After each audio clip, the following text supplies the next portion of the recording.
You don't quit too early by accident. It usually starts well. You're motivated, focused, clear on what you want.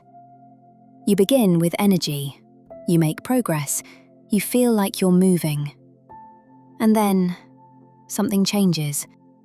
It gets harder, slower, less rewarding.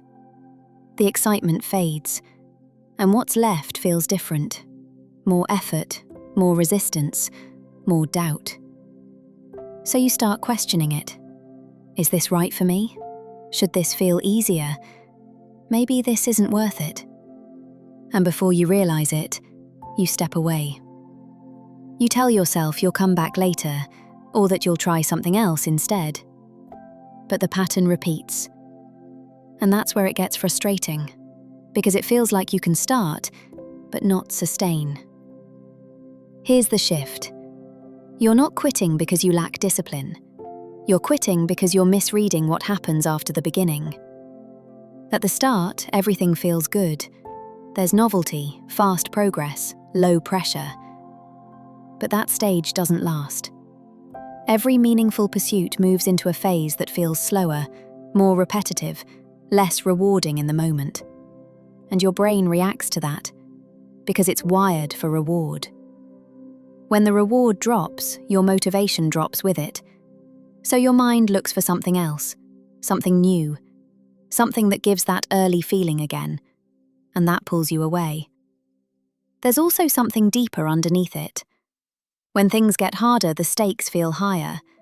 Now there's something to lose, something to judge, something that might not turn out the way you hoped. And that creates doubt. What if this doesn't work? What if I'm not good enough to finish it? So instead of pushing through that uncertainty, you step back from it. Because stepping back feels safer than finding out. There's also the way you interpret difficulty. If you expect something to feel good all the way through, then the moment it doesn't, it feels like a sign, like you've chosen the wrong thing. But difficulty isn't a signal to stop. It's a normal part of continuing. So the shift isn't about forcing yourself to keep going blindly. It's about recognizing that this stage, the slower, less exciting part, is where progress actually happens. Not at the beginning, but after the feeling changes.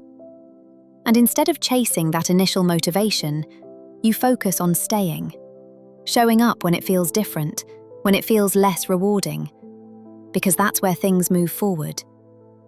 And maybe that's the truth. You don't quit too early because you can't continue.